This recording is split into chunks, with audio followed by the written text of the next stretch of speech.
Anime Dojo. We have a couple things to get into. We're going to have the anime charts that came out for this past week. These charts, like we talked about, have changed again. We'll get into that. We also have two big stories that came out of this news cycle, and we're going to also be watching Deadmau Death Play episode 15 and Jujutsu Kaisen episode 38. Chris, how you doing this evening? I'm chilling on it, B. How about you, man? Doing well, can't complain. We're at the height of the anime season right now. We'll get into charts in a second, but I want to mention something. We're going to mention the first news story that we have. Speaking of anime, they're doing another Demon Slayer stage play. They've done this before. So they did the first arc as a stage play a long time ago. This arc now, the Sword, the Entertainment District is going to get a stage play. This is actually really interesting because based on the thing, it's only in Japan, which kind of sucks. I wish it was in the US, but I do like it. It is kind of cool just to see this being adapted into a stage play. It probably is not something you'll see a lot of anime do, but I think for Demon Slayer, it's just a fun way to have the characters emote and everything. So they're doing a couple shows in Osaka, and they're doing a couple more shows in, I think, a different part of Japan, not Osaka. It's like outside of Tokyo, at a different like hall. Chris, what do you think about this? That Demon Slayer is going to do another stage play for the Entertainment District? Yo, like I want to see that because all these special effects that they're gonna have to do on that show, I want to see how they're gonna do it. And then I want to go backstage and meet. I want to meet the actors now. I want to meet the people who did all the special effects. I want to Okay. meet those people. Yeah. You know Oh what I'm yeah. saying? Oh yeah. I will say it is kind of funny to me that it's taken, because the first stage play came out in like early 2018, 2019. So like it's been a bit, and I'm surprised now that we're getting another version of stage play. I wonder if they're gonna do a stage play for all the arcs eventually and just kind of go through the system. If they do, cool. I would not be surprised by that. But I'm like you, the special effects side of this is actually really interesting because how are you doing some of those special effects? Or are you just making the sets to look like the areas and then kind of masking the special effects? Yeah, that'd be interesting to watch it to see how it goes. I would hope one day, if it is recorded, if they could put it on Crunchyroll somehow. Um, do you see that being a possibility, Chris?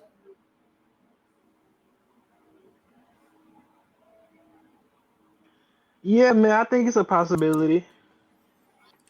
Like putting on Crunchyroll and maybe doing like a thing where it's in like a live action section. Here's like live action of these shows, but not live action as live action characters. This is live action as stage live action, like they did with Hamlet and a couple other things. So I could see it. But that was a Disney Plus thing when they did Hamlet for Disney Plus, that they showed it on Disney Plus. But that was a good adaptation. Um, then the other big news story, and Chris brought this one up, and I didn't know. He brought this up through Instagram. We're getting an initial D movie, and it is directed by the guy from Fast and Furious. It is something I don't.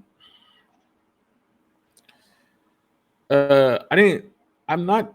Basically, Go, the the go uh, ahead. the actor, he's bringing in his expertise from the Fast and Furious movies, since because now he's been in Tokyo Drift and a few of the more recent movies. He's bringing his knowledge and expertise back to his roots and bringing it back to and bringing out Initial D, which was one of the first uh, racing animes. So it'll be interesting to see how if we see any certain scenes or certain types of style between Initial D and the Fast and Furious. I think there are two different distinct styles, and I think you're gonna have. They have the anime to fall back on. I have never seen the full Initial D anime. I've seen bits and pieces. I know of it bits and pieces. I've never sat and actually watched it.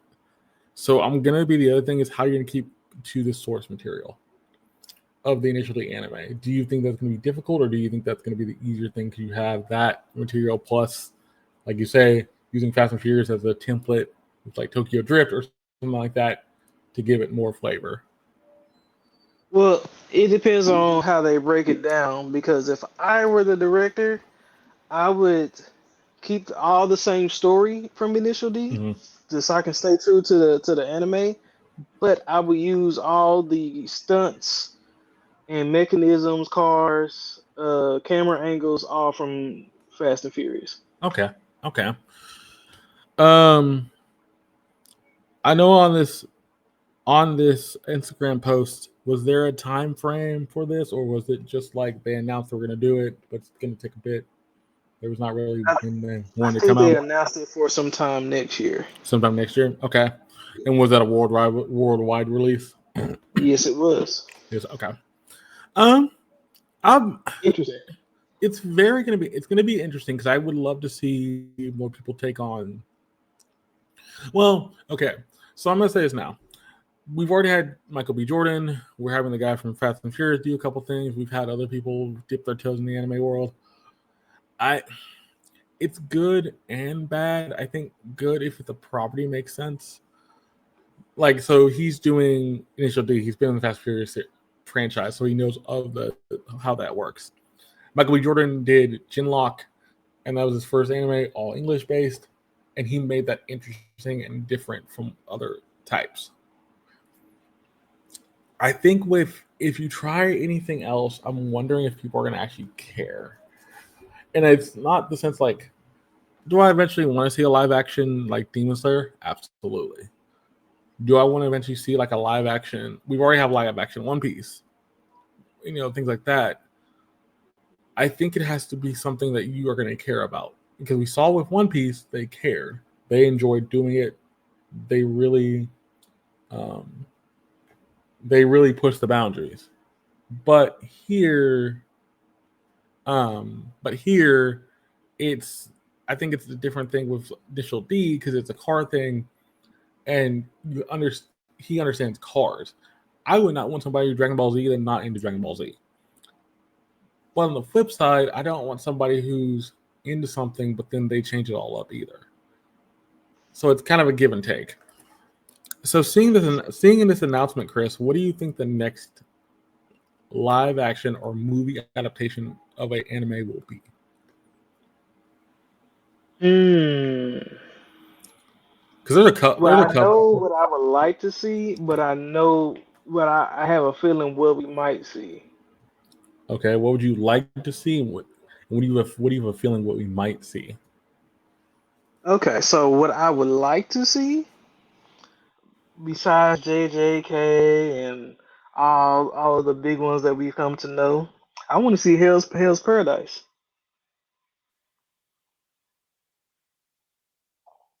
How Hell's in the Paradise. how in the world how in the world would you do that? But I don't disagree. I don't disagree. I think you could do it.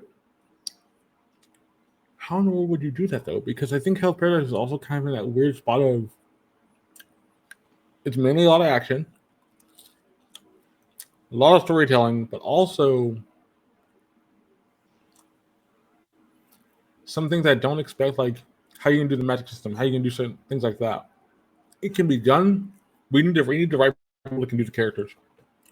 That part, it would be one of those animes that need to be done well. Now, what I think they're gonna come out with in the let's say within the next 3 to 5 years. Okay. Besides One Piece, we know that's coming. Besides Avatar: The Last Airbender, we know that's coming. Okay. I think that they're actually gonna push out that Spy and Family. Spy and the Family live action. Because you remember the characters and actors from One Piece said that they would like to see that done. Yes, it did. That showrunner we talked about a couple weeks ago in one of the previous podcasts mentioned he would love to see a Spy and Family. I could see it. Spy and Family wouldn't be Because hard. Wouldn't be it, hard it's either. too easy. It's too easy, and it's too new. So I Yeah. can definitely see somebody making a live adaptation of it. Now, the upside to doing Spy in the Family, you do have the thing of like James Bond style stuff, or even close, even more things like Mr. and Mrs. Smith, or even I can go with a couple other movies that you could really do that spy style thing, and it Mm-hmm. work to help Spy in the Family. So yes, it can be done. I think it will be next,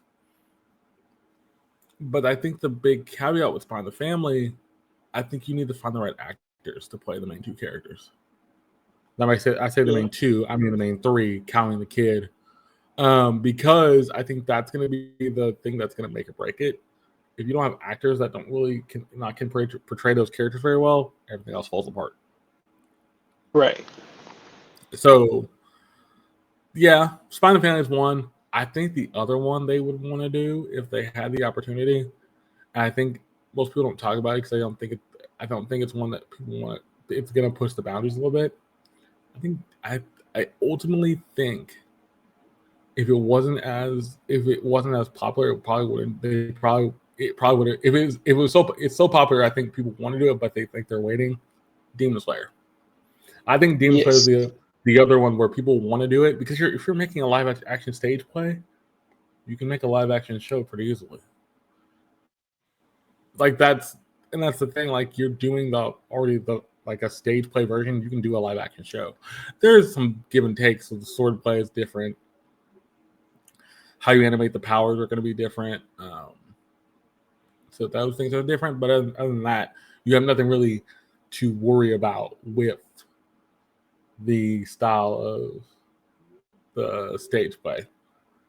Um, let's see. So let's get into this, and this is gonna be an interesting one.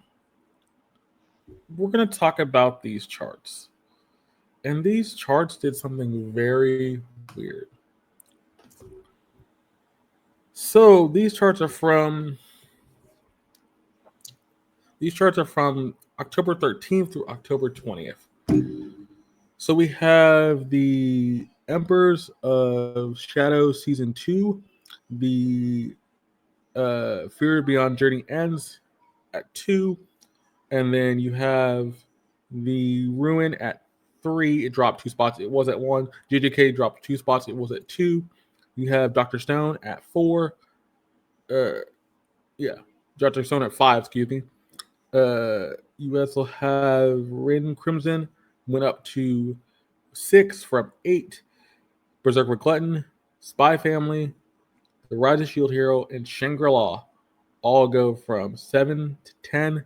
The interesting thing about that is that Shangri La had the biggest jump it went up 5 spots from 15 to 10. Chris, what do you think about this anime chart? Well, I hate to correct you, my friend, but Berserker Gluttony actually had the biggest jump with 6 spots, Oh, yeah, 6 spots. Yep, from that's right. 13 to 7.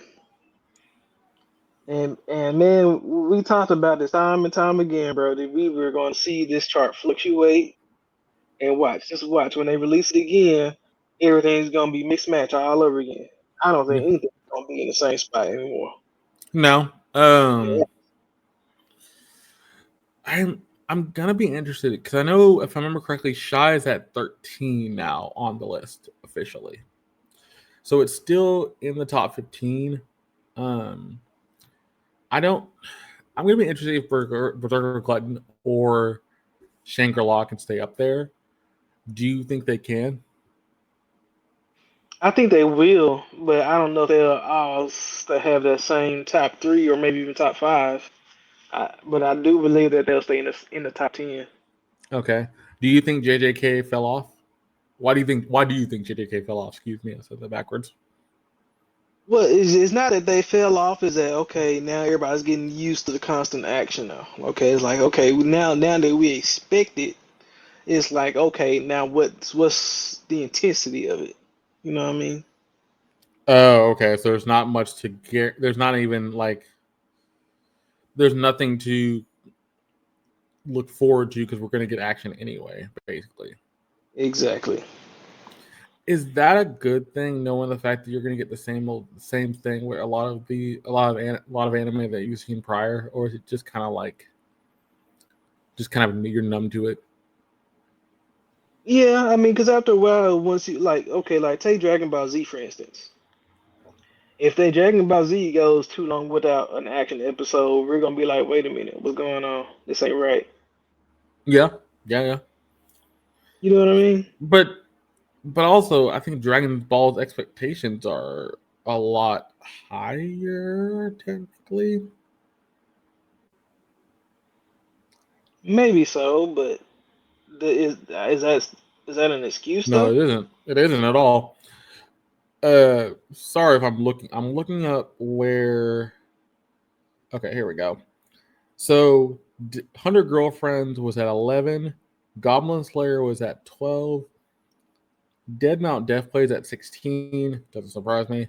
Girlfriend Season 2 is at 19. And Shy is at 29. So if you look at the rest of this chart, like the one that I just pointed out, I'm not shocked by Girlfriend being at 11. It probably would hit the top 10, or 100 Girlfriends, not Girlfriend. 100 Girlfriends would have probably hit the top 10. And then even having Dead Mount Death Play 16 and Girlfriend um, at the middle point of this. So Girlfriend was 19. I think those eventually will hit the top 10. I don't know when. I think Shy's gonna have a rough time because I think Shy's too deep for it. A lot of people. I think people like it, but I don't think it's gonna ever hit that top 10 status or top 15 status. Mm, we can only hope so. That's true. But I will say there is another chart that is anime trending, which is another aggregator site where people put up their stuff and everything. I think anime trending had it in the top 10 of their chart, and people were actually really liking it. So I think it's somewhere right in the middle. Wherever that middle is, we don't. Where's that middle? I don't know, but it's somewhere right in the middle. What do you think? I'm gonna ask this way. So, do you think with this season being so strong and the charts are going to fluctuate so much, is it going to be hard to keep a fan's attention with so much good? Because I think with this chart, the one thing I've noticed, last week's chart had a lot of same old, and this chart has a lot of new. Do you think a lot of new is going to keep in the chart for the time being, and the same Well, old is just going to kind of stay stagnant where it is? well, no, I don't. I don't think it's going to be stagnant. However, I do think we're going to get some more stabilization Mm-hmm. throughout these next few weeks. At least within the next 3 to 4 weeks, as anime start to build into that, to the final conflict or whatever. Okay, so we're at episode 4 for most of these, 3 or 4 for most of these shows. So Mhm. you're saying by the time we get to episode 7 or 8. 7 or 8, okay, we'll Mm, have that clarity. All right, that makes yeah, sense. that'll be the Um, time when we start seeing it fluctuate even more. okay. Um, I will say I can't fault this chart. I think this chart's good. I think the chart's done very well throughout this anime season so far. So there's a lot of good shows out here. Pick your couple favorites and watch them. That's all I'm gonna say. I mean, me and Chris have gone through Dead My Death Play, which is really good. By the way, get up that episode right now, episode 15 of Dead My Death Play. We're gonna get into it in a second. I'm also gonna put a little disclaimer here: viewer discretion advised, because there is a very not dark scene. The best way I could put it, it's more. It has a darker tone to it, but the reason they use darker tone is to build out the plot. So if don't like a lot of blood or squeamish to that, get ready. That's gonna be kind of it's gonna get kind of weird. Um, the same for for JJK as well, because JJK gets very bloody for the most part in this next episode for 38. But I also think too with this season, you can tell one thing very simply: people are latching on to good things, and the good things right now are your 100 girlfriends, girlfriend, Berserker Glutton, which has been really good. Shangri-La, which has been amazing. I think those shows that have something different than what normal anime does is when hitting very well. If it's something the same, like Chris said, I think people are just used to it that don't feel like they have to keep up with as much. But on the flip side of that, I think you cannot come out with something lackluster either. So I think if you're established, you're going to have to keep up the pace and to make sure people are staying engaged. If you're not keeping that pace, you're not going to stay engaged. So, with that being said, I hope you have Dead Mount Death Play episode 15 up. I will say this right now. Focus on a lot of the dialogue in this. The dialogue and the characters' motivations for things are going to really play out here. And by the way, we get one more new character. We get one character back we haven't seen in a while. I won't spoil who it is. You'll see at the end. But I'll say 3, 2, 1, and then we get going. Chris, you ready? Yeah, man, we know who your favorite character is. We ain't gonna say it, but yeah, we know. I'm ready, bro. All right. In 3, 2, 1, let's go. The vampire. And that title is kind of apt as well.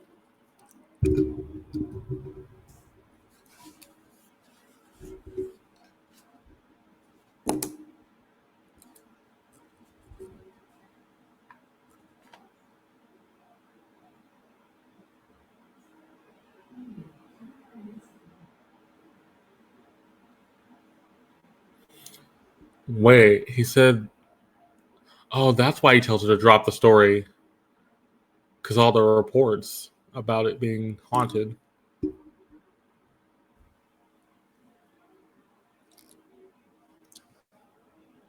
You ain't going to break her.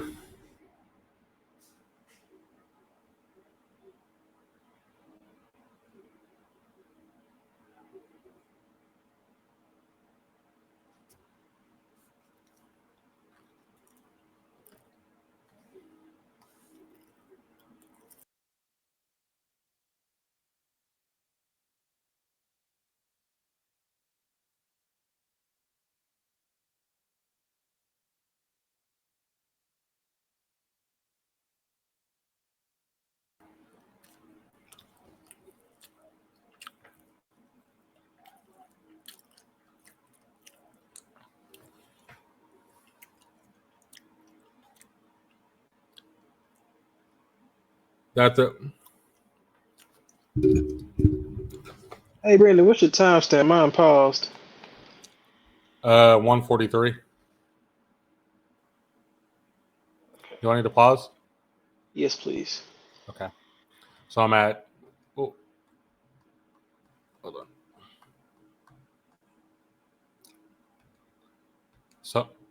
So I'm at 149. Okay.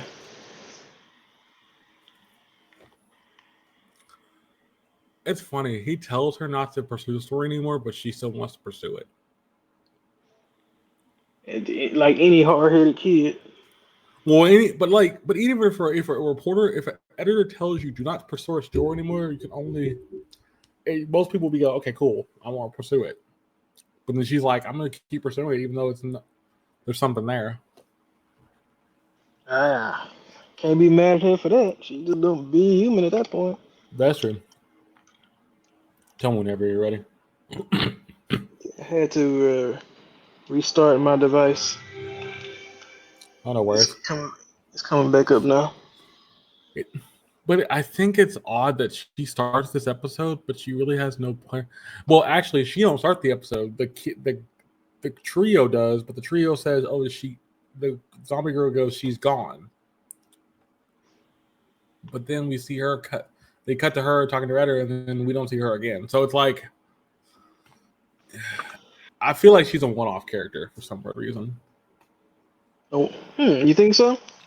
I think she's going to be on one-off where she pops in. She's like the guy from the prison, but the guy from the prison is really a one-off character. She's more of a one-off in the sense she wants to get the story, and she's seen all these things now. I don't think she comes back up again until we get closer to the middle of the season. Mm. Because kind of like a old boy siblings were plot characters. I mean, we Yeah, saw them for a few episodes and we hadn't seen them again. yeah. So it's like I think that she's a plot character for the time being, and then she just dips out. She's gonna dip out for a bit, Mm. which I'm fine with. But I also think it's kind of weird to give her a plot important things when it doesn't really make sense for her to be there that much. Interesting. So I should be catching it pretty soon now. So you're at 49. 149. You ready?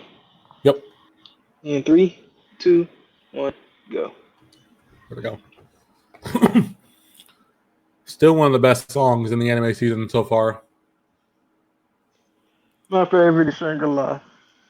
Yeah. If I had to pick between three, it's Shangri-La, this, and JJK. Yep, JJK. Yep.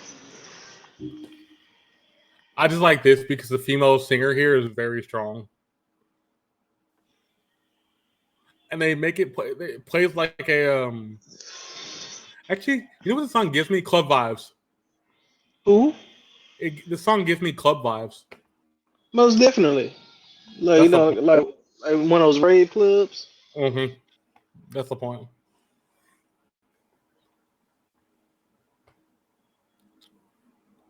Oh, they teased that fight in the intro?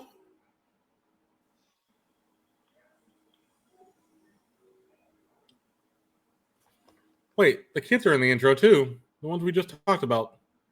Yep. So they're gonna come back. If they're teasing that.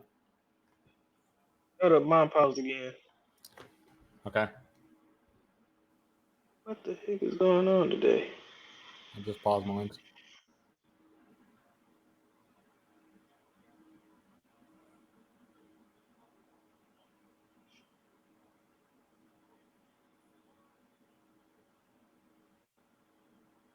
I'm at 259. I mean, what is really going on today?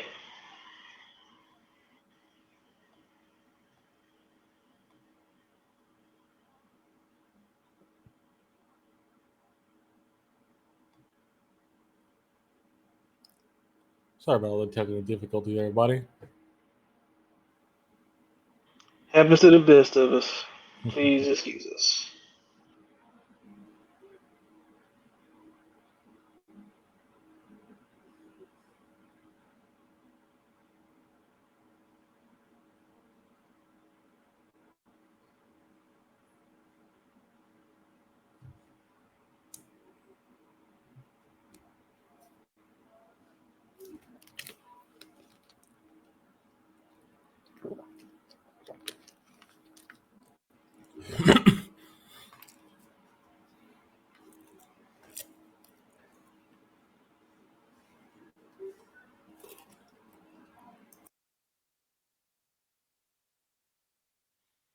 All right, you ready?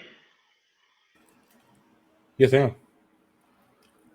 All right, in two, wait, three, two, one, go. Go.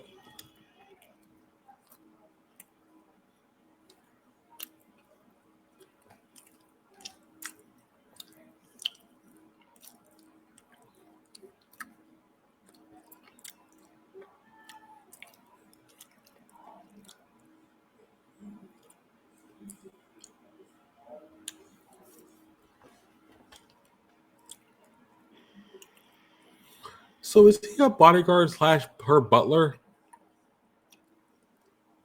Good question. Because it's weird. She basically buys stuff for her.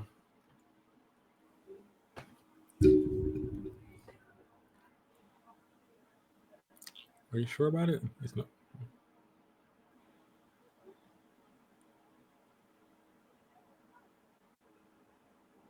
No, dirt. She knows it's fake. Are you shocked by that? My word.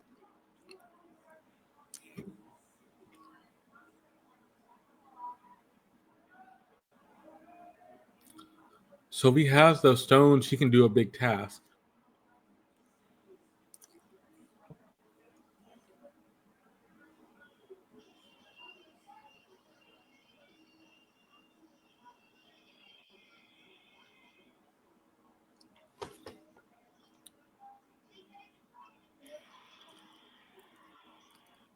What's your timestamp again? 4:38. Did it pause again? Yeah. Huh, you're getting a lot of I'm buffering. just Huh? I'm just gonna switch over to my computer since it's in my lap. Okay.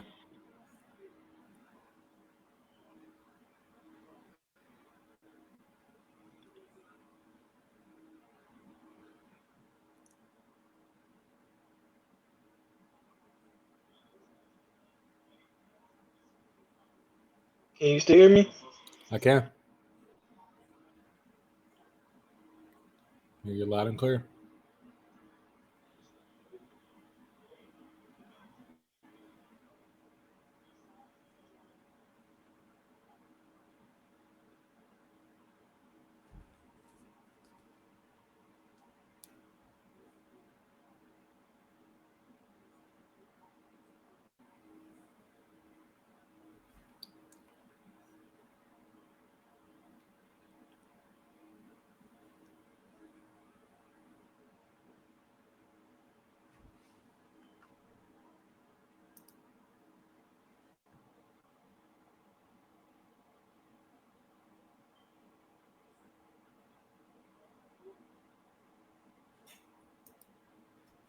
Did you get back up and running?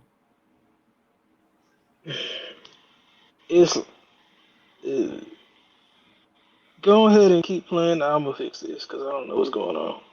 Okay.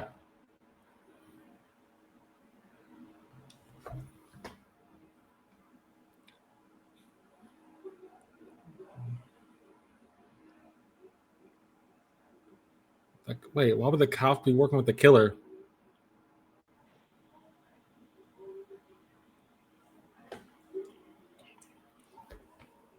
And he left once they came up to that place.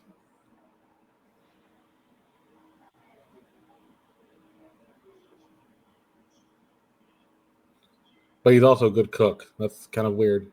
You're a good cook, you're a bodyguard, and you can shop for things.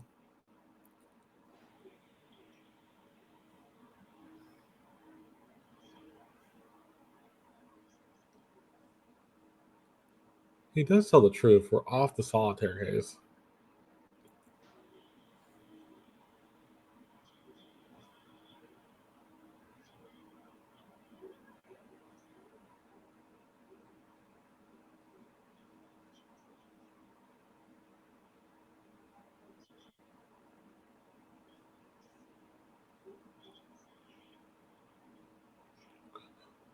Wait. Oh, so the pen is his best friend. Yeah, the pen is the old police officer. So where's the body of that police officer? We don't know where it is, correct? Correct. We're trying. Okay, yeah, yeah, it look like it's finally rolling right too. Okay. If I'm farther ahead, just let me know. I can pause. I'm at 7:05. Okay. I'm at 6:30, so I'm gonna let it roll through. Yeah, it's easier for me to let mine pause. Yeah. Some souls may slip through my fingers. Have many reasons to be careful. Yeah, 7 minutes. Almost there. So 54, 55, 56, 57, 58, 59, 7. 701, 702, 703. You back in sync? Almost. Ready? 3, 2, 1, play. So, yep. Why did he run out there so fast?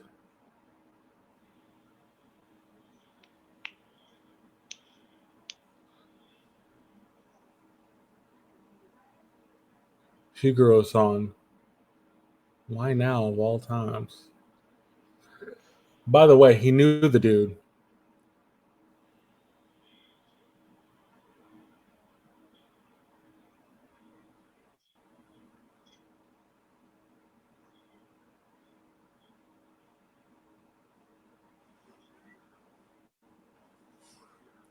Okay, tech dude, that was probably not the best move. You could have stayed at you could have just stayed at their place, stay at the place where everybody else was. But that's where the police was. But see, the police weren't asking about him. That was the weird part. You think he would chase that though? True, yeah.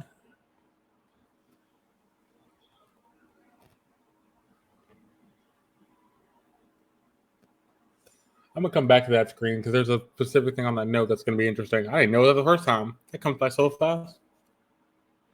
Yeah, it does.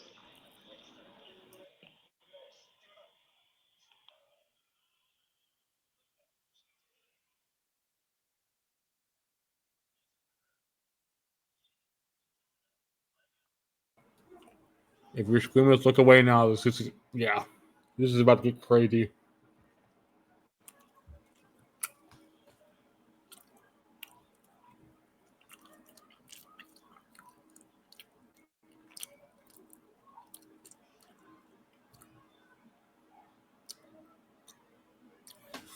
By the way, he's doing this with pens, just normal writing pens. That is And now you see why they don't allow them in prisons. that is disgusting, and also kind of wow.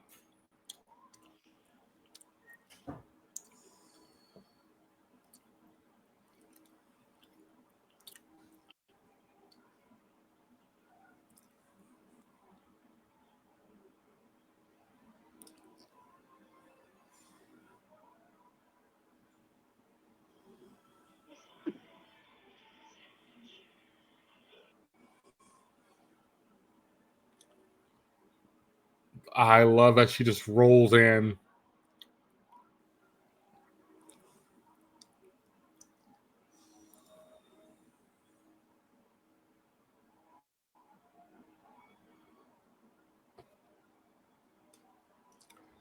She went up to pick up Takumi.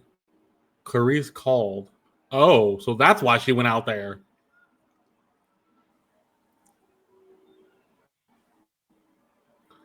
By the way, why are you using a crowbar? Just what she had.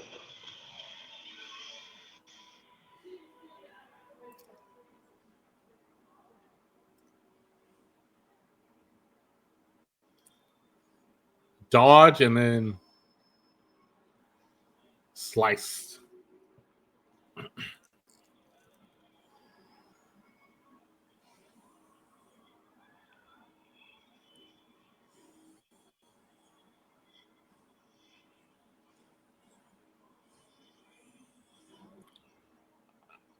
I will say I love the sound design in this. Like the spattering of the blood and like the sword hits sound really good.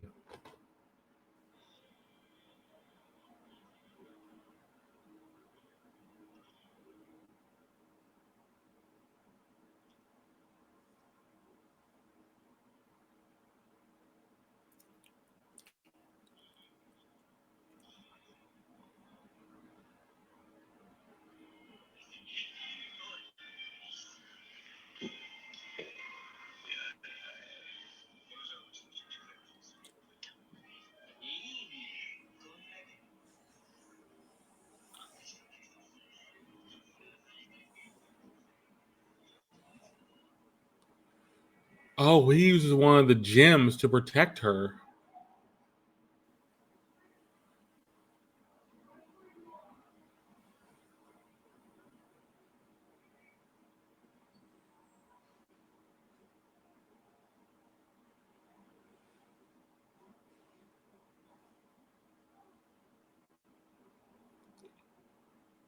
Oh man, a flashback sequence I love.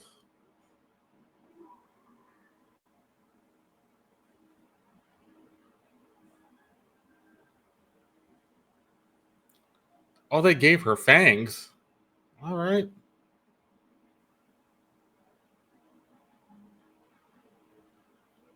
$10 years ago.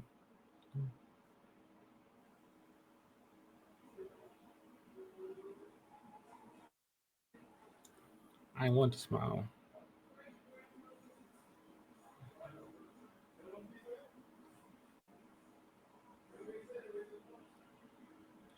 Yeah, that's definitely Carice talking to her.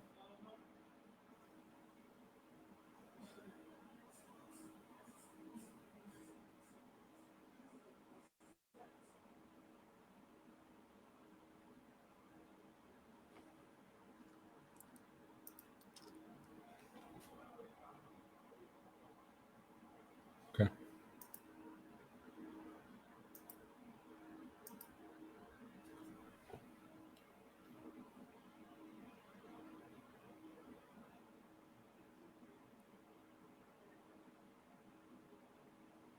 She got her wings. I guess flying up. This is probably one of the cooler parts you see because they do a good job with the rain and the effects, but you can't get caught.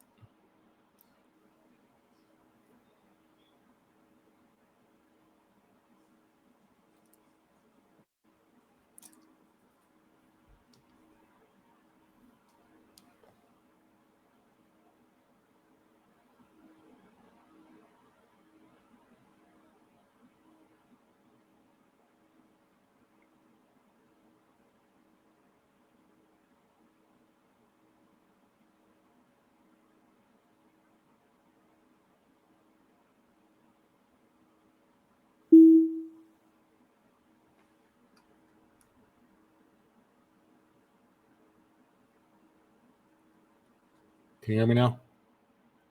Yep. All right.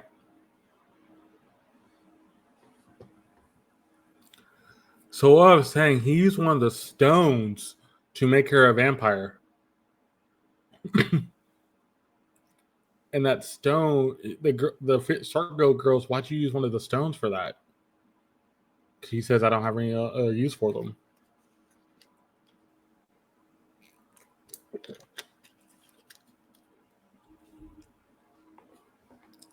Coat like.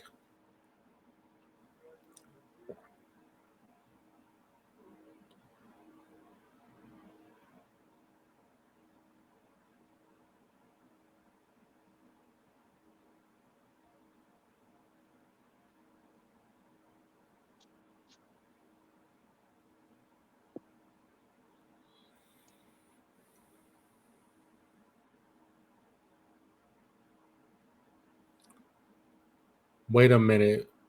He talked about the assassin from the family. How does he know about that though? But yet he doesn't trust him.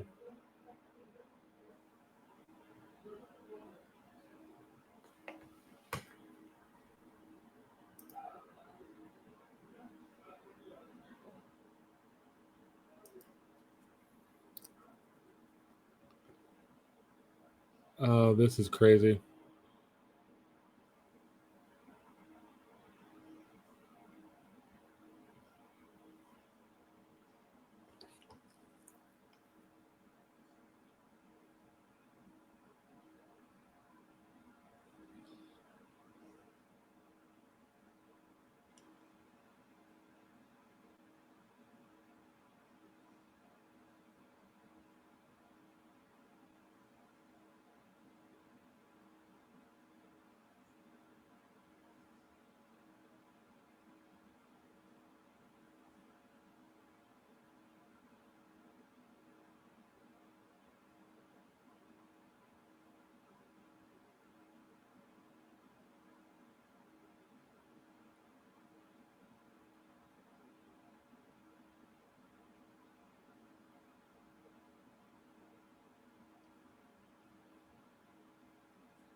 Okay, what's your timestamp?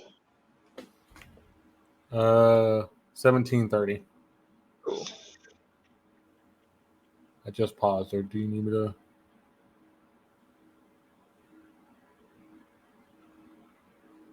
You can play.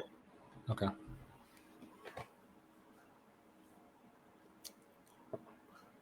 So wait, Tech Dude was part of that gang, Yep. and then he left it because he wanted to do good for people, not evil. Exactly. Okay, that plot thickens. But that ties also tells us that why he's so deep in. Yeah.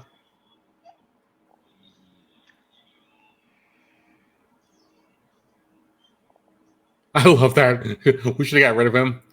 I was like, and you just see, he saw this guys just go like, wait, what?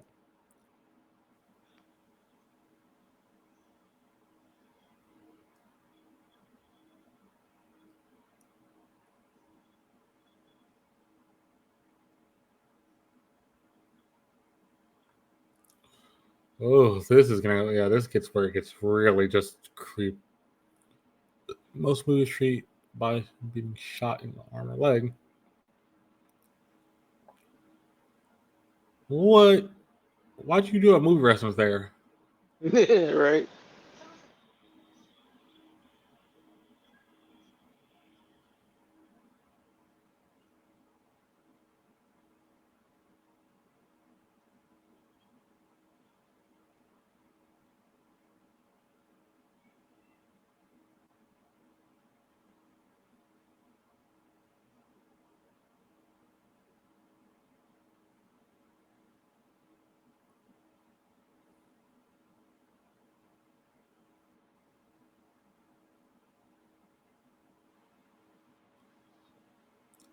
It's funny. He says, "Are you? You know what? Do you think I'm bluffing?" Ooh. But the funny part, he don't care if he die.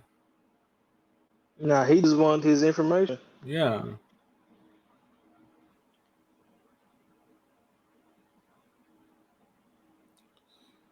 Ah, put soy sauce and a burning. It's like pouring alcohol on top of something. And it's like pouring like a lemon or putting salt in your wound. Yeah, that's not.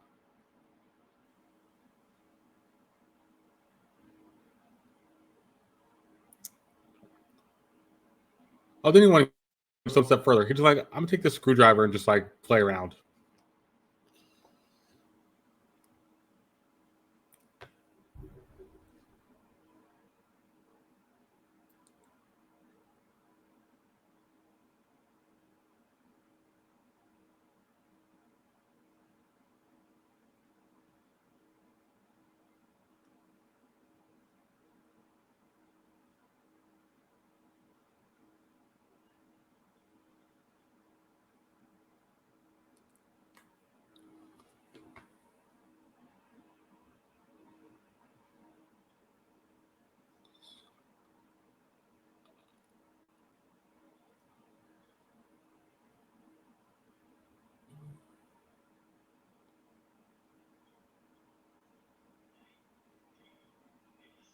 A mugging in Shibuya.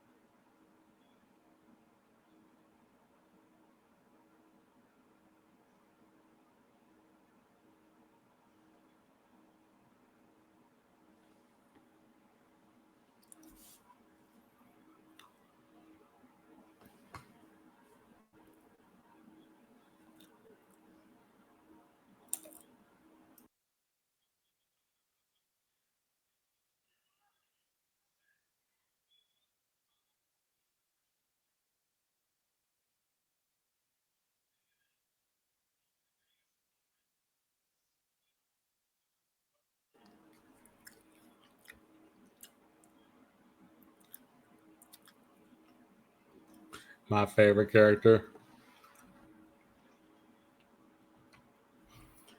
So that was episode 15. We got so much story in this. Man. Like, I usually don't, and we don't do it for JDK, but I'm doing it here. I'm gonna go through the story beats, and I'm gonna go through one we get, which I don't think we see too quickly. So I'm gonna start this off. So we see the trio. The reporter girl has left their place. She leaves the place because she's done with her and whatever she was writing the story for, how she was gonna get the story. Then we cut to the reporter girl. Reporter girl says, "Hey, we can still, I can still take the story. I have so much information." The guy's like, no. You can still cover the corpse god, but you can't go any deeper than that. But she convinces him, and she does continue the story. I'm going to be interested to see how long they will take with this, because I wonder if it's going to be one of those things where she comes back later, like other characters have come back in the past, and then she gets more of that story using with her plot. Then after that, we get, I think one of the most interesting things, the bodyguard, the assassin, brings back some stuff for the shark girl, and she said, "Thank you, I appreciate you bringing back the stuff for me." And it's some gems that Toki can use to get his magic up. And as he's getting his magic up, he gets stronger and faster and everything. He can use them for anything really.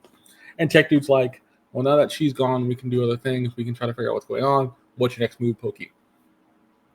And Pokey really doesn't know what his next move is going to be because he really has no idea what's coming up on the horizon. Tech Dude gets kind of spooked. He sees the two cops, the blonde-haired cop, black-haired cop, walk into the building. He just bolts. He is gone. He don't care. He's just like, "I'm getting out of here. Tell me when to leave. Basically, tell me when to leave." We don't know until they cut to him. He's back at his apartment. So we'll get back to that in a second. Both the cops come in. They pretty much ask about Solitaire. Pokey says, "What about Solitaire? He read I read his fortune. I knew it was him, but not really." The pen speaks up. Pen said, "I wrote that symbol for my best friend, for the cop, and he's a friend of mine." And Pokey's kind of like, "Wait, what? Pokey didn't know that they were friends at the time." Then Pokey tells blonde-haired cop, "If you stop lying to me, I'll give you whatever I know. But we have to be equals. We can't just be. You can't just assume I'm doing bad, kind of thing. Vice versa, I can't assume you're a good cop either. Your cops could be corrupted." So then we cut to the Tech Dude in his apartment. Tech Dude in his apartment he's freaked out. He's creeped out. He's like, "I need to just figure out something. I need to get out of here. Figure out my way out of here." So then he gets knocked on the door. He said, "I didn't order anything." He says the guy's name that walks in, the redhead dude. He knows who he is. We don't know anything about that yet until later. But then we see a snake dude, the snaky dude, walk in too, and they start just playing around with Tech Dude, kind of torturing him a little bit, not doing much else. The zombie girl comes in. Zombie girl's like, "I can't see. We knew about this. I called Curry. Something was up. She came after him." They do this epic sword fight. But before they do the epic sword fight, they cut again to the two cops. And this is where it gets kind of interesting. The two cops are kind of talking. And as they're talking, the blonde-haired cop is holding something in his hand. I went to the timestamp for this because this was really quick. It was like that last episode. 8 minutes and 24 seconds. And it says this: Corruption is eating away from the top. Don't trust anyone. There is another garage on the west side of that place. The signpost inside, the key behind, the mirror of I-383. I'm gonna stop you right there, Chris. Who do you think that's from? Solitaire.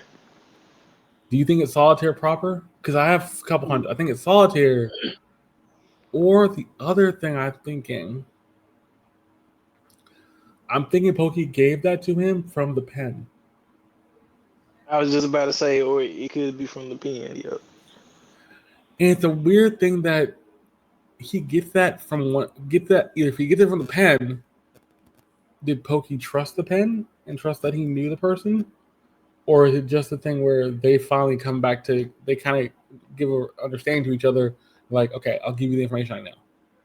Well, that's probably what he meant when he was saying, "I'll know if you're a good cop." Okay, okay, okay, yeah. So I think there's another garage with a different bot where the body was. All right, and we have a little symbol on the paper too, so it's gonna kind of interesting. So then they kind of start talking. They think nothing of it. They kind of just go on their merry way. Then we cut back to the fight. So this fight's just epic. This fight's just fun. It's a back and forth kind of fight. She is keeping up with the snake dude. The snake dude even says, "How are you keeping up with me? There's no way." Then she does like this backflip over him, about to slash him. He kind of does a dodge duck, and then he just slashes her in half. While Tech Dude is laying there watching this all happen, and you just see her bleeding out.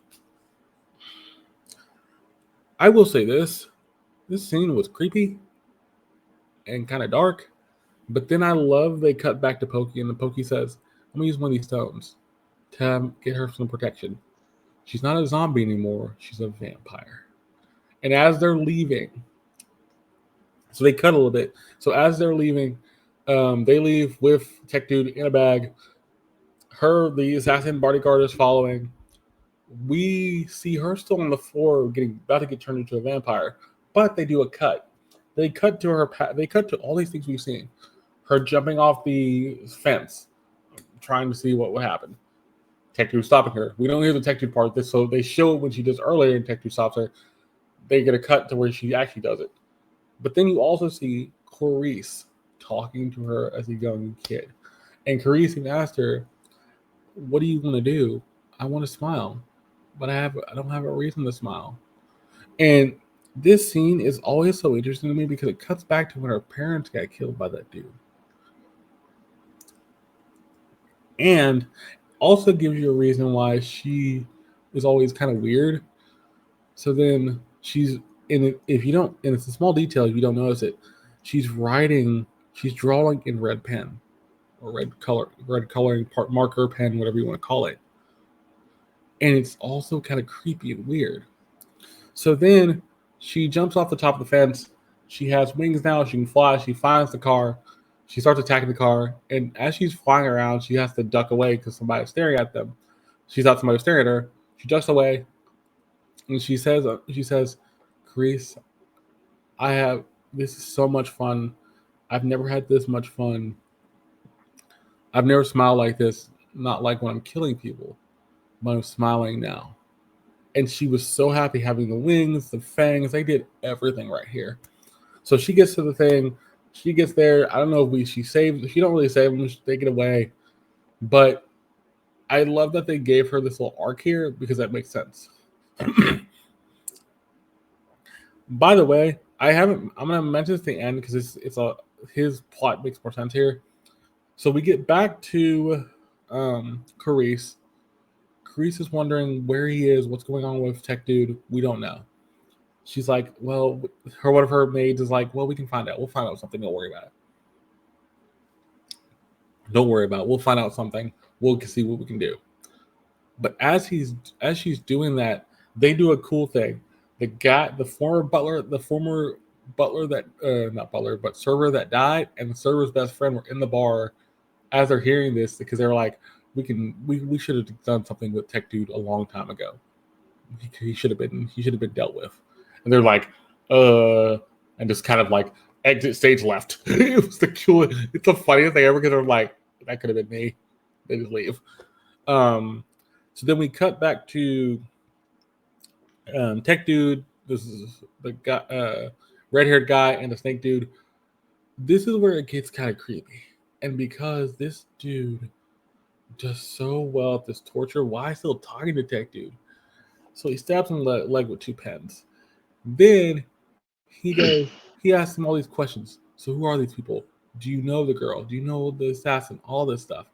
And he doesn't give him an answer. He doesn't really care to give him an answer, but he thinks about something Pokey says.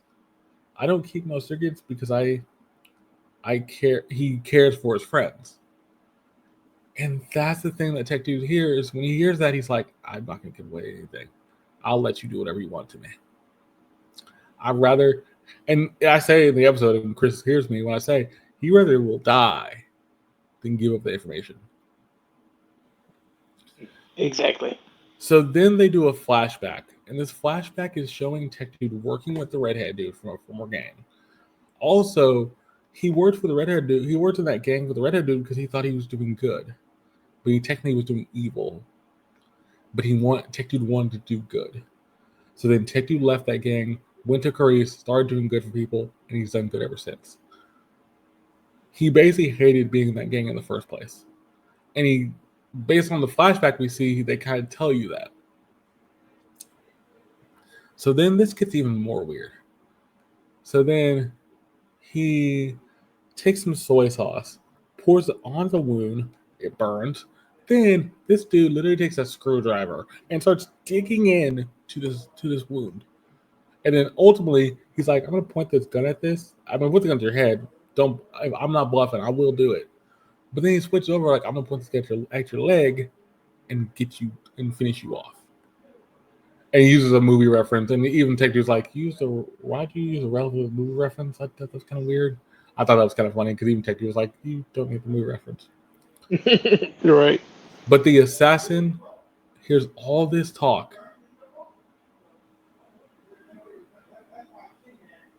And he hears all this talk, and he goes, I know why I fight. I know a reason why I do what I do. You're gonna attack my the missus. I have a reason to kill you now. I have a reason to save him, but I don't want to. Also, I also have a reason for you being my enemy. We're about to get that fight next episode, I think. Either next episode or the episode after we're getting that fight. That fight's gonna be fun. I'm hoping we get a next episode. I think we're getting next episode. That's gonna be next episode fight. But then we ultimately cut back to the police chief. Here's a knock on the door. Kind of think nothing of it. He said, he's like, come in. Nobody comes in. He walks to the door, opens it, sees nobody, and you hear a voice say, "This chair is comfortable." And then he goes, it's funny. How are you sitting in this chair when you have to make tough decisions, and yet the tough decisions you make are kind of corrupted? And then the cop, the head of the chief, goes, "If you give yourself up, why are you here? Are you gonna give yourself up?" And they do the camera pan to a person in a solitaire, and that's how the episode ends. But I will say this: when Solitaire says, "How you sit in this chair knowing you're corrupted?" then Solitaire knows some things now. And it ties back into the corruption is eating away from the top. That is talking about the chief. But we'll get to that in a second. Chris, what do you think of this episode? Like you said earlier, Brandon, this episode gives a lot of information, man. It's giving information from beginning to end. Now, now I like how they gave old girl her own little sneak peek where she becomes a little vampire larva. And it's like, okay. And I remember them mentioning something about that in the first season. How, if he was stronger, he could turn her into a vampire, or but that was a thing, but caused him to actually look for the stones in the first place. So interesting take. So, but I really would like to have seen her get like her own episode where she like formally becomes like a more, what I'm saying? I would like to have seen that a little bit more presentation for Yeah. her. Now, but at the same time, it was a good episode. I like everything that they put into it. The main two characters they focus on in this is Tech Dude. There's three, actually.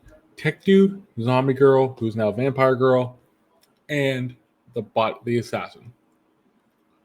Do you think that was intentional? Because you're focused on three characters that have three distinct different things. Tech Dude's a scaredy cat now. He don't want to get involved in this anymore because he know where it's going to end up. The Zombie Girl, who's now Vampire Girl, is just like, I'm having fun. I'm enjoying this. I don't have a care in the world. And the assassin, he just wants to find the right answers. But his grandfather, his grandpa, said, talk to Pokey, which he hasn't done yet. And that was the thing. Throughout this whole episode, he hears conversations from the lady he's protecting, Pokey and the rest of the crew, to when the two guys are talking, to where other things he's hearing. And the whole time, he's worried because he doesn't know what they're talking about. Out of those three stories, which one do you think was the one that really got to you? Now, I have a more of a connection to the tech dude, but I like the girls better. Oh, you like Zombie Girl now, Vampire Girl's better. I mean, I like her only because it's a vampire girl. It's still sexy to some point of, Yeah. to some context. Yeah. But like I said, I have more of a personal connection with the tech dude. Tech dude. Okay. I would have to agree with you. I think Tech Dude is the most interesting. I think Zombies and Girls are going to get more interesting. The big thing I think me and you both can agree the assassin is kind of weird because he's just acting stupidly. He's acting against his own instincts, but also he could just do the simple thing and ask questions. But yet he's actually gone so far around now to the point where he's going to help out Tech Dude and his master to protect her. And he didn't want to get involved in the first place. Like, it's an interesting way of handling his story because his story is so wrapped up in not hearing the right information, just hearing things off the cuff. Before I ask you this question, I'm going to say this: Get up, JJK, episode 38. And then I'm going to ask you this, Chris: What do you give this episode? Because this episode was, like you said, a lot of information. What would you give this episode?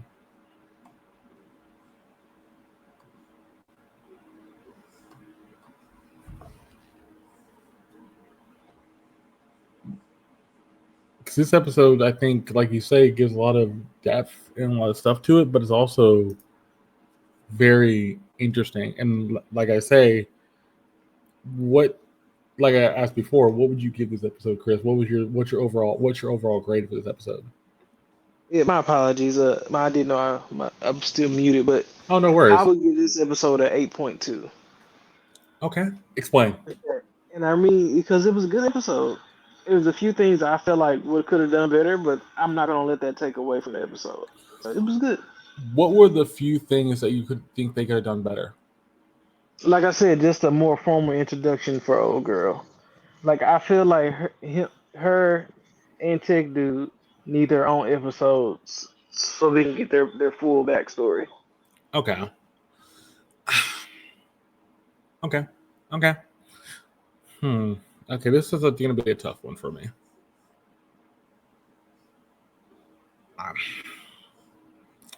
I'm going to have to give this a 9.7.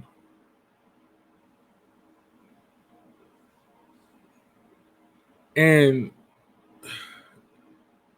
it's a weird 9.7 because I don't think it deserves a 10. I don't think it close deserves a 10. But I think because everything we've talked about works, I only have 3 small nitpicks, and they're all the same. 2 of the things you said already. I think Tech Dude and Zombie Girl should get their own stories. Now Vampire Girl. They should have episodes on their own. Yep. See? But I don't. I think the only problem with giving their own episodes, I don't think they would have enough content to make them interesting. I think you have enough for Tech Dude, because now we have the backstory about him being with that crew. Vampire Girl is the harder of the two. Right. I don't think she has enough in her backstory from the beginning of season 1 to now where you can really make that case. But I digress there.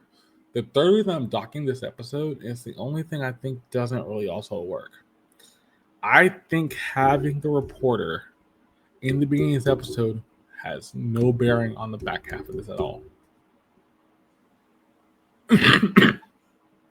I think having the reporter is kind of not really necessary. I think having the zombie girl, now vampire girl, say the reporter has left gives you an indication she got everything she needed. Her having the dialogue with her executive editor or chief, whoever, doesn't have any bearing on the plot outside of the fact she goes, I'm still going to pursue the story. There's not really much of a story to pursue. You didn't find anything. But you have a heart enough to want to find something. So you're going to find something later down the road. And I think the other big thing, the only reason she still has a plot point is because Solitaire is back. I think if he doesn't come back in this episode, she has no reason to come back. She still has a reason to come. She has a reason to come back now because Solitaire's back into play, and he's gonna see what he's gonna do. What is he gonna do next? But speaking on that note, with Solitaire, do you like the way they revealed him? Because I think it's kind of interesting. They revealed him like that, and you only hear him talking. You don't see him to the very end. And are they going to explain where he's been for the past 4 episodes? I think it's 4 episodes now. I don't know if they'll give an explanation. If they do, it'll be quick and brief, or they'll say he was doing some type of research or whatever. I don't know. Okay. Yeah, they'll fit something in there to make it up, to fill it in. Okay. Yeah. So. I also will say this. This is probably one of the first times in a long time with Dead Now Death Play, and Chris probably agree with this, where we've got an information dump.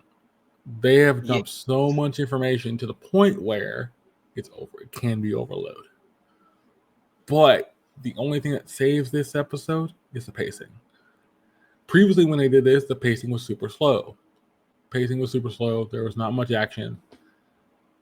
I remember the episode from season 1 where I think it was like episode 10, where they threw all this information at us, but then the episode was so slow because there's nothing else entirely. They luckily did this very well, where they broke up the episode with, you have the fight with zombie girl who turned to vampire girl against the snake dude. You also have the whole cutting between the couple groups, but also I actually have to give them credit, even though it is disgusting, it works. The torture scene of Tech Dude getting tortured actually works in their favor because it's not slow, it's not super fast, but it's fast enough to where what he's doing makes sense in that situation, and the dialogue there is sped up. It feels sped up because he's in pain. If Tech Dude wasn't in pain or getting tortured, I think that whole section is kind of not great. It does give a lot of context and everything. Yes, it does. So I think that's the only reason this other episode, if they keep this episode works. I think if they keep at this pace, I think we're going to be good. I just don't know how much they can keep at this pace, because now we're going to slow back down a little bit. I sincerely hope not. I can see them slowing down for next episode because we're going to get a lot of info. We're going to get Solitaire's little YT back. I think we get Clarice and what she's going to do next. I actually do think also we're going to get what Pokey's going to do next. What is Pokey's plan here? What's the cop's plan here? We have a couple of different things we need to figure out, but those couple things we need to figure out are going to be slow burns. So I think we get Solitaire next week. He's our main talking point, and then maybe somebody else, but then the week after that, we kind of combine everything else. So as we're through one mystery, we're into another. Let's head into JJK episode 37. This episode, I kind of watching it on a Saturday, and I kind of watching while making breakfast, so I didn't really read all the dialogue. I did see the fight. The fight is very good in this. The dialogue. Well, that makes 2 of us because I haven't seen it at all. The dialogue and the way they tell the story is interesting. So keep that in mind. It actually is a very well done story, I think.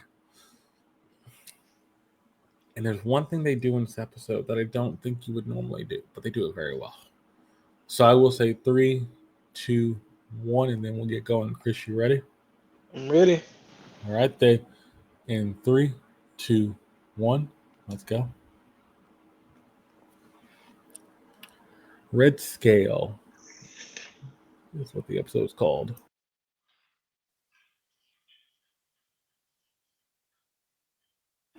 By the way, I'm gonna bring this up. I love how they do this scene because look at this scene and tell me what you think they did here. Ooh, a whole massacre.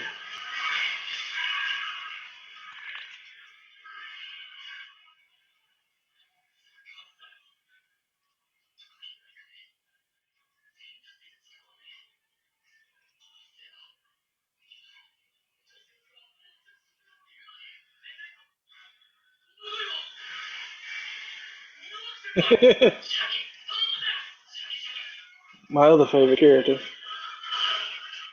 Same.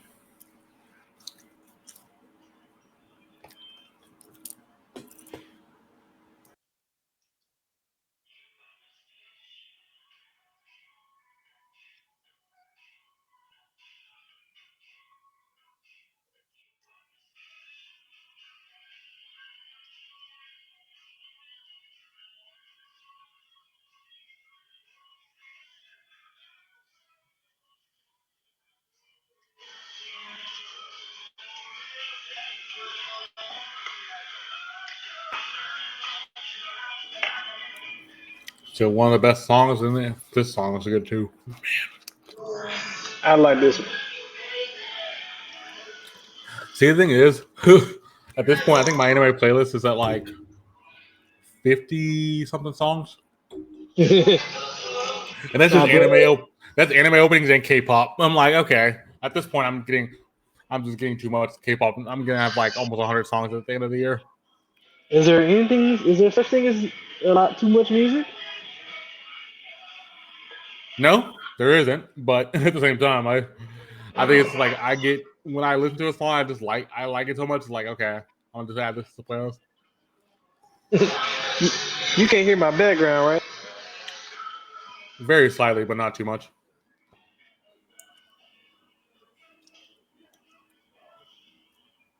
Sure.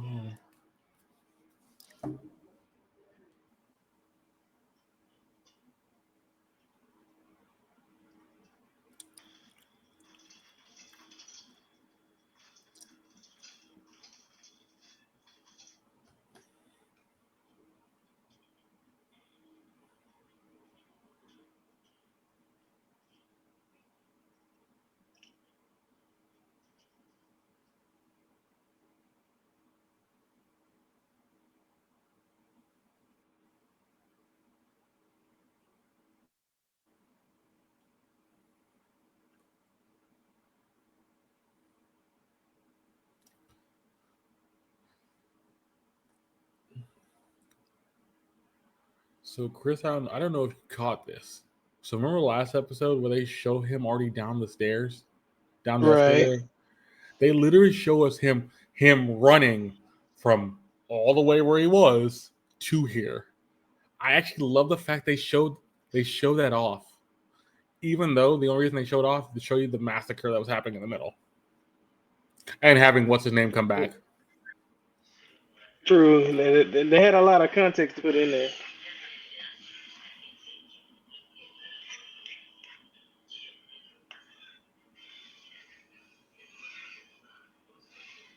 So can you basically just do blood bending? Is that what we're saying here?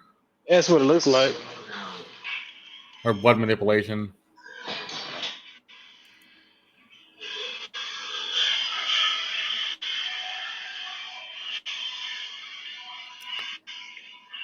But he only needs a little amount of blood to do it, I assume. I mean, if he's using his own, he can only use so much. That's true.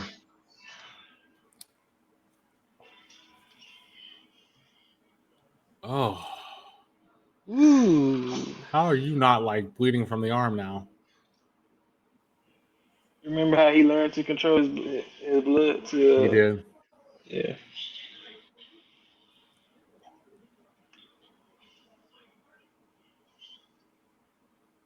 Yeah,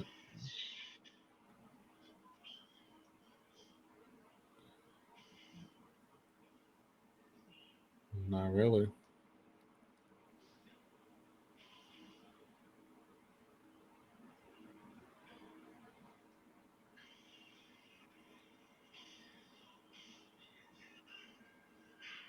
Well, you made him mad, even more mad.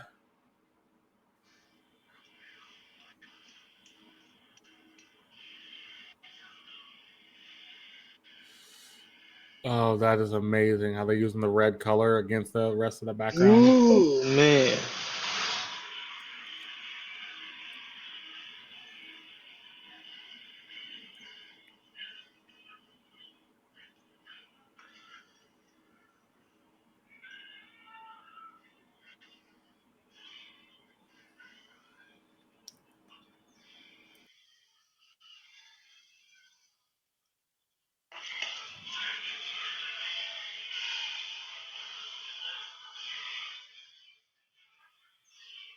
Now, see, this is a good fight scene. Absolutely. Ooh.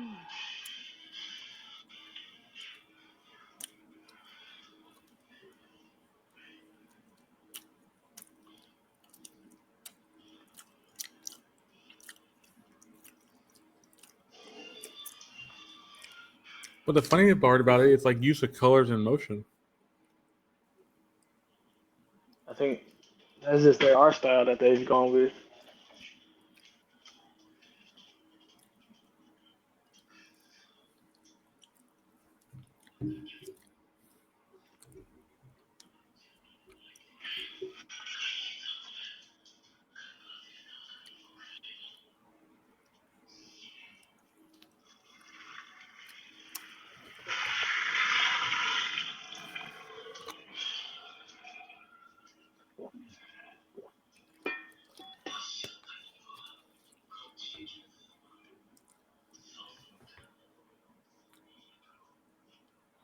Why is he jumping?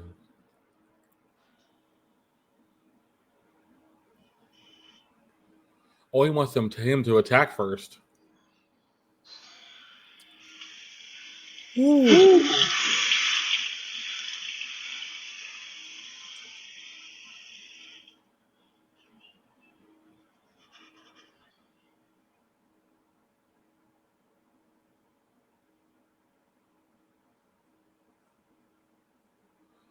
Ooh. Oh.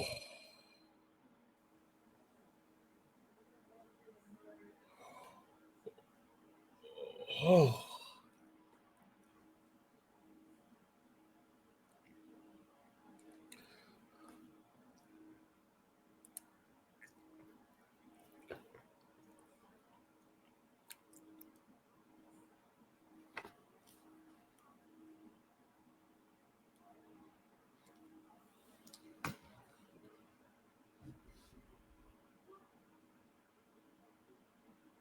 God. You know the funny part about what I'm about to say here? They need to put that character in like a Mortal Kombat game. Yeah, but they kind of already have one like that in the Mortal Kombat, though. Yeah, we do, which is kind of funny. We have a similar one.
Whoa.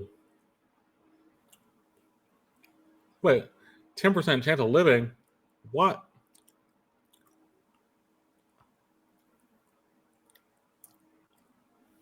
But he already knows about the trap, so he doesn't really have to reason to go there.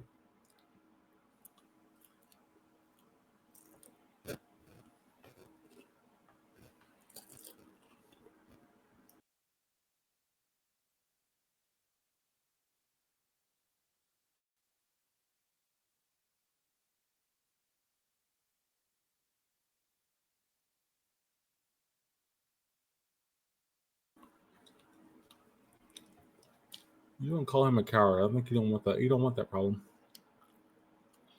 And apparently he do, because he called him out. Make him out. Hmm.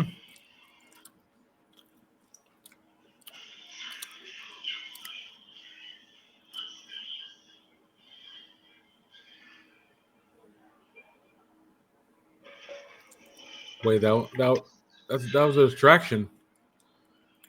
Yes, it was. I love this now because they're in the bathroom, but then all the water is around too.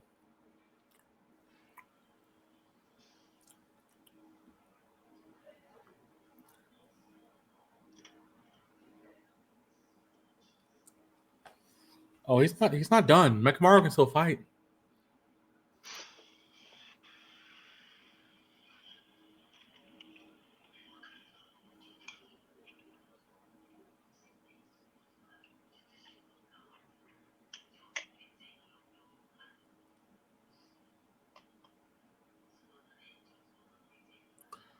Oh, he made his blood dissolve into water, so now he can't fight.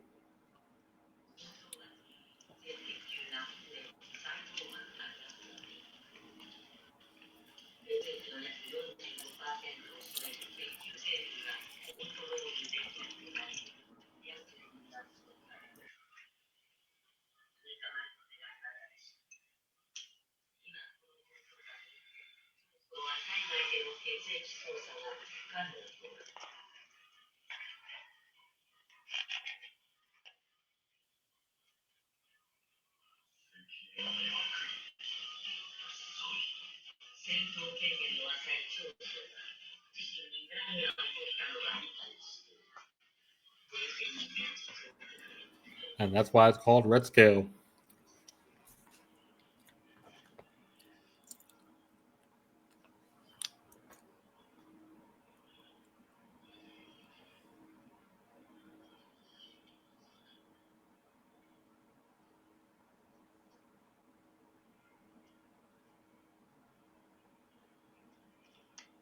All that blood right down the drain. Correct. And now it's just a straight up fight. And he can't do close combat.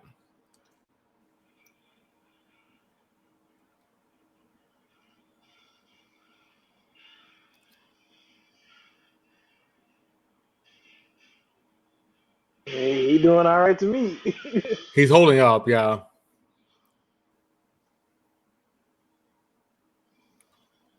By the way, how's Ichiro not bleeding out from his side and his feet? Keeping the concentration.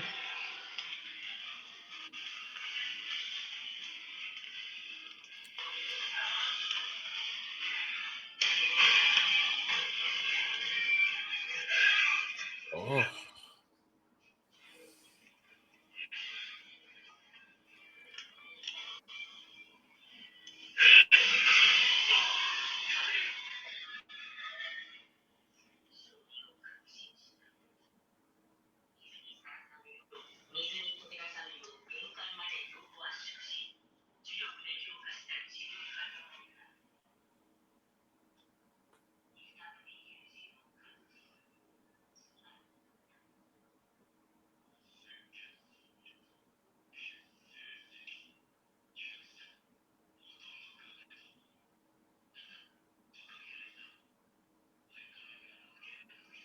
oh, he made something to put through him.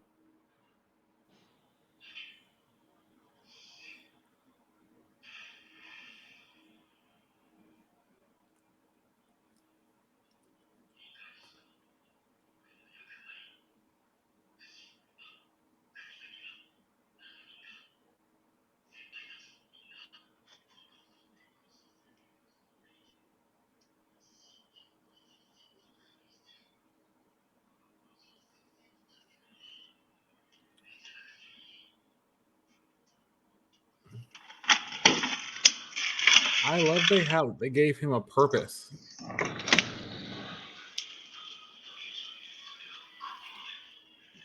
Because Ichidori know all he needs to do is get them. If he can beat him, they can all get past.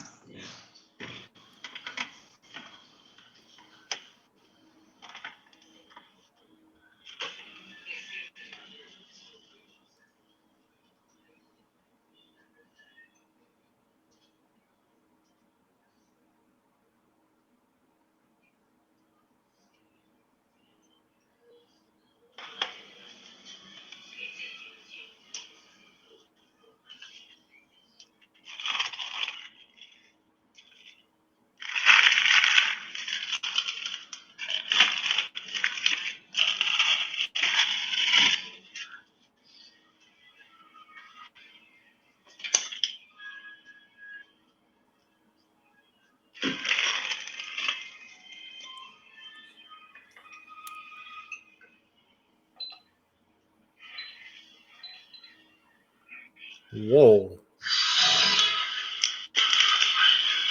See, these are the fights we've been waiting on. Yeah. Ooh.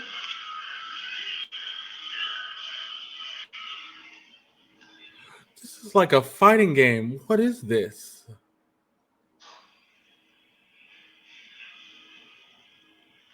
It's a fighting game. Like this is like basically like you play a fighting game had their life bars. This is what you get out of it.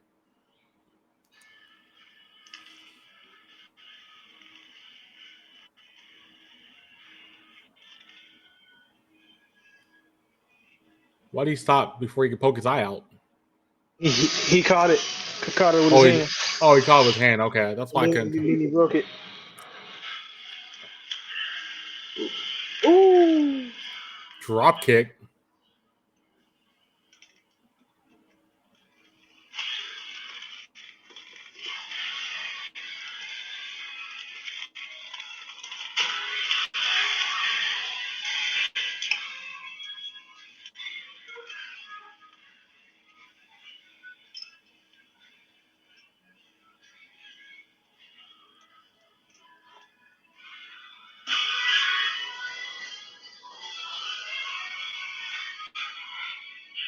Another Ooh. drop kick. Ooh. Oh, Here we go.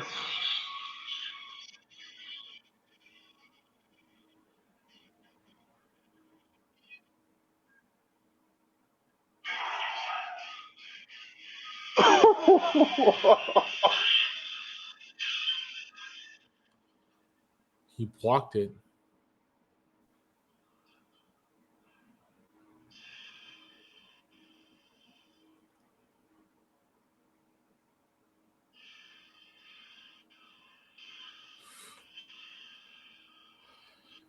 By the way, when I first saw he chopped his hand, I thought he chopped his arm off.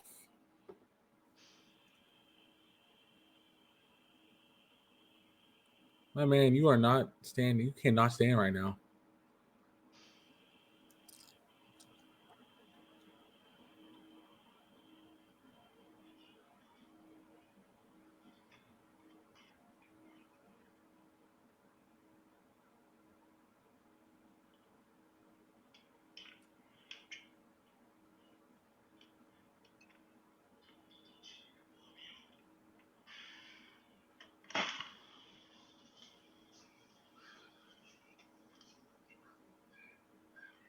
Now we knew he was gonna show his face, and I told you he was gonna show his face this episode.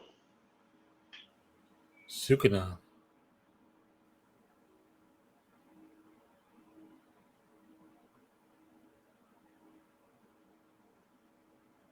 But he didn't do it.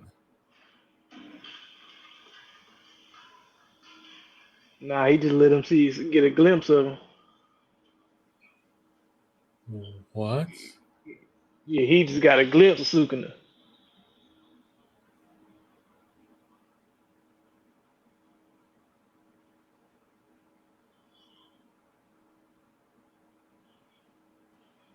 Where are you headed off to? I don't think he has control over his body, bro. Oh, he doesn't.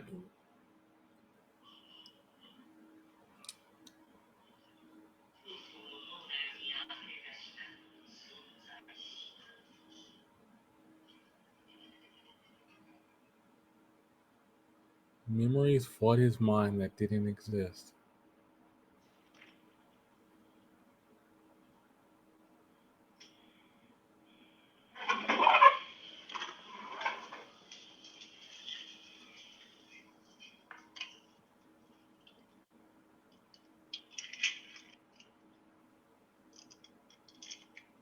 Yeah, this is weird because Ishidori can see this memory. And then, like, hanging out together? Does it? That's not Itadori's memory. That's just a memory that old boy just planted in his head. Oh, planning. Okay. That's the thing I couldn't get when I saw this first. I'm like, this is.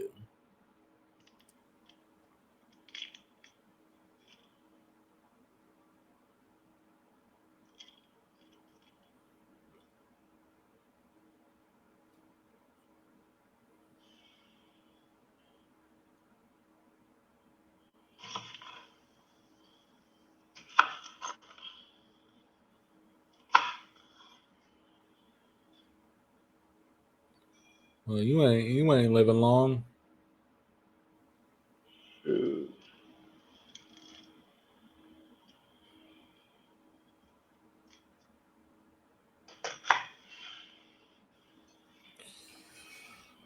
Woo! That okay. All right.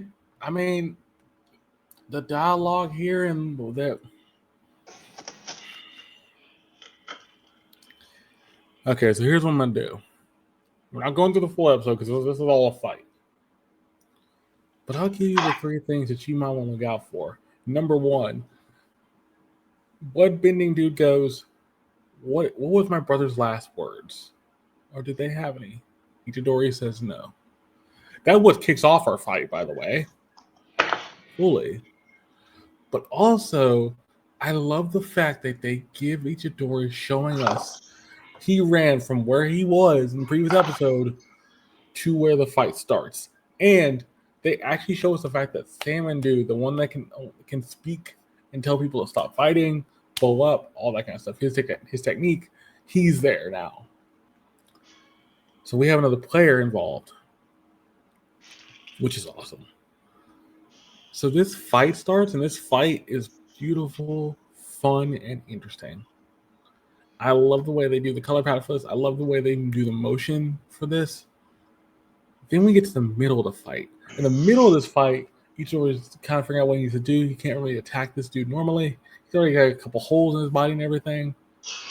And so what do you get? What happens? Mekamaru shows back up. Not actual Mekamaru. Little earpiece of Mekamaru shows back up. And says, I have a plan. I don't know how to beat this blood-bidding dude, but I have a way we can probably stop him. So they run to the bathroom. He hits all these water things, and it stops him for a bit. We have one of the most epic fights in a bathroom I think we'll ever see, where they do it, and it looks like they're fighting in rain. But at the same time, it's a hand-to-hand fight. Not much blood bending until the end of it. It is fun. Then the whole time we have this narrator talking about what his bloodbending powers can do.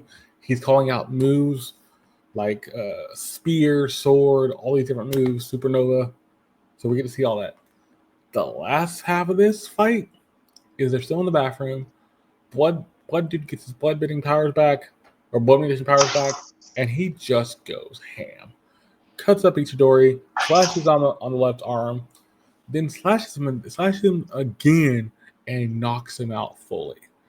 Not fully where he's unconscious. He says he's still breathing, but fully enough to where he can finish it off. And then we get the reveal of the episode, which Chris called.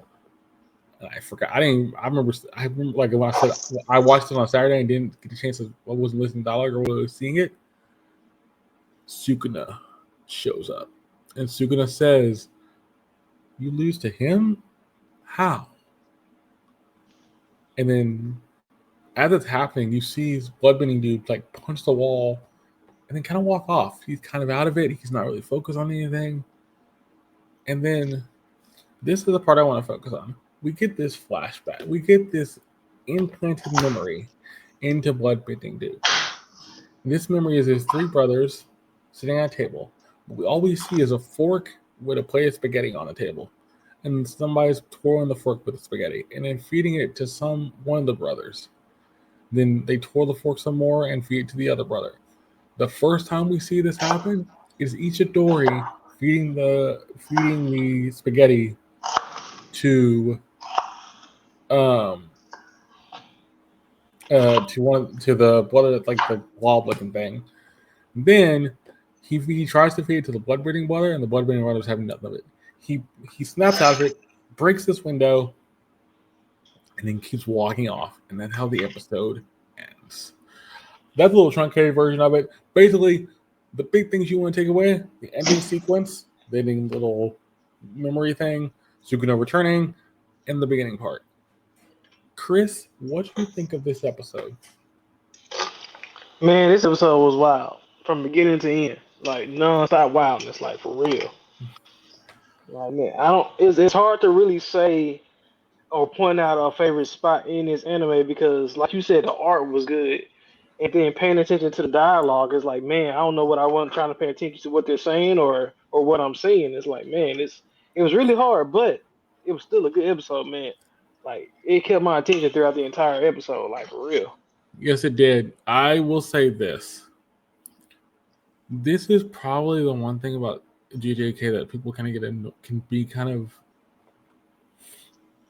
people can get annoyed with, in the sense that there's not much story; it's just a bunch of fighting.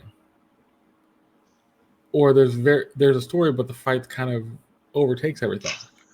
In this case, both the fight and the story it told had a purpose. And even though it might be hard to follow, the big story here is that Blood Dude got corrupted either by seeing Sukuna come out. Instead, Sukuna didn't actually come out, but Sukuna kind of did his little power thing and he kind of got the blood bank in his mind. Or that Ichidori is fighting for his friends. And he says that.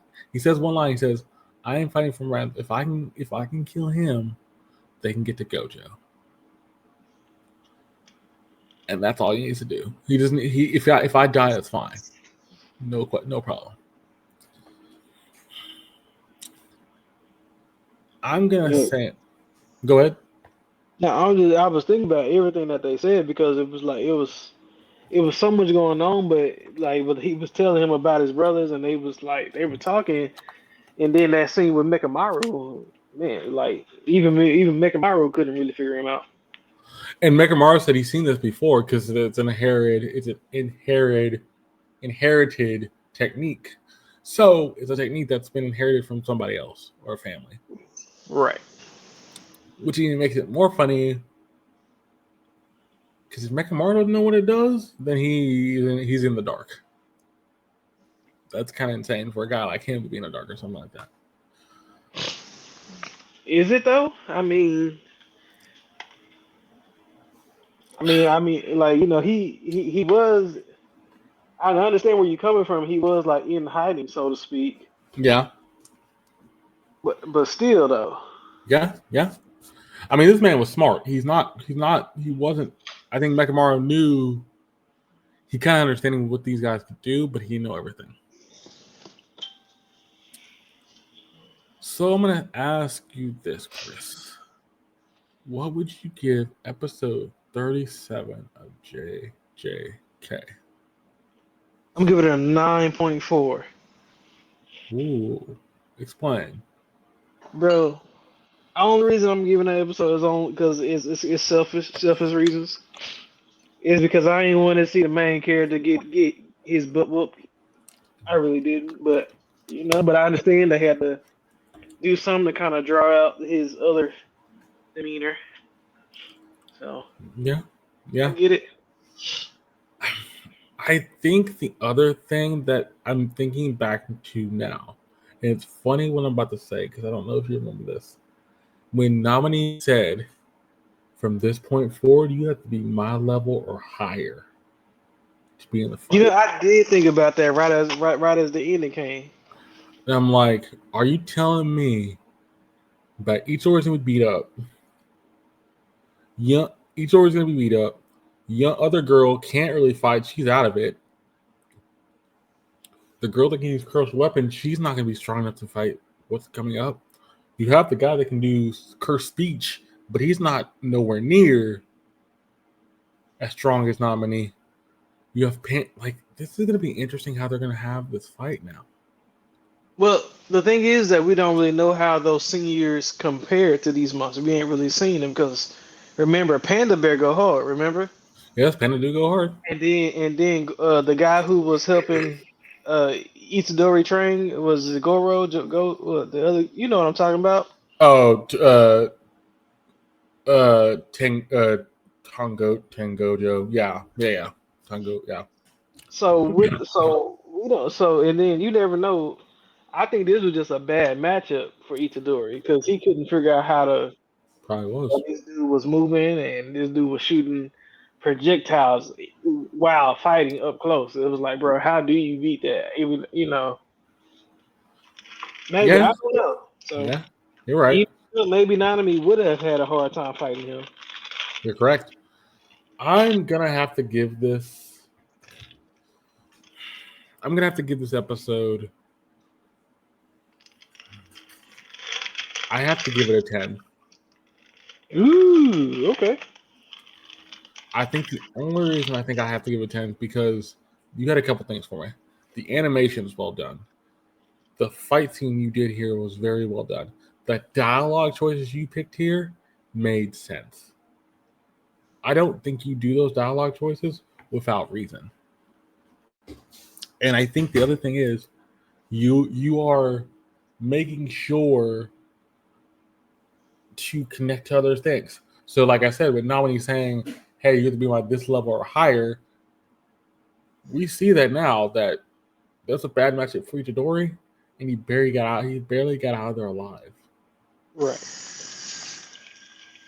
Like, what's next for this crew? Like all these people, because some of them can't fight some of these things you just saw, like we just saw.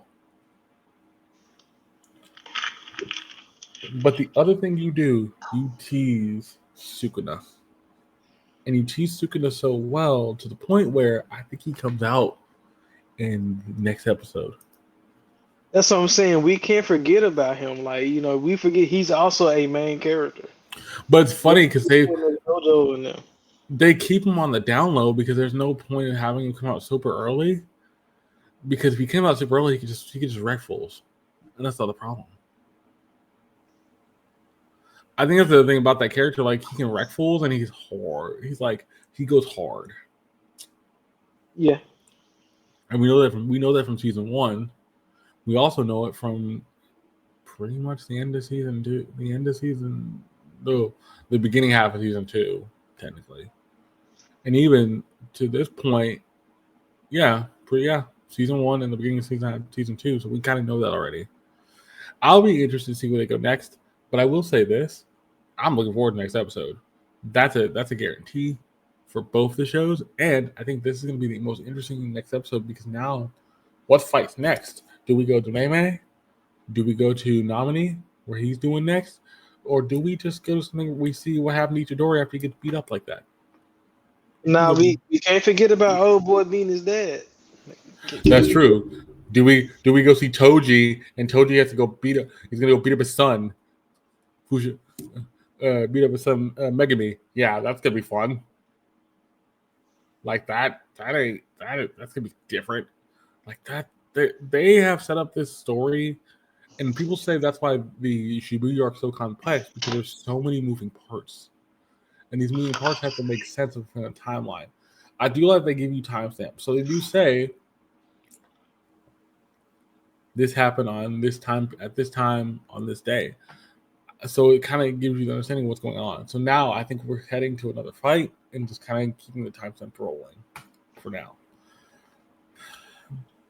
But let me know what y'all think in the comments. Let me know what y'all think when we put this on YouTube and everything, and just let me hear your thoughts because these 2 episodes really gave you a lot of information, but it did it in a way which was fun and very interesting.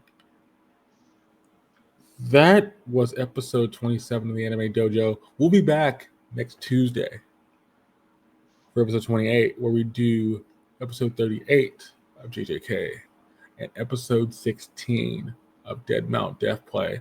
We hope to hear from you again. I hope you get a chance to listen to on Spotify or on YouTube, the 2 places we do have the show on. We do thank everybody who's been continuing to listen and enjoy. I hope you are enjoying this as we're doing it. We enjoyed doing this, me and Chris both. But we do thank you for watching. Hope you did enjoy and hope you hear from next time. See you. Later, guys.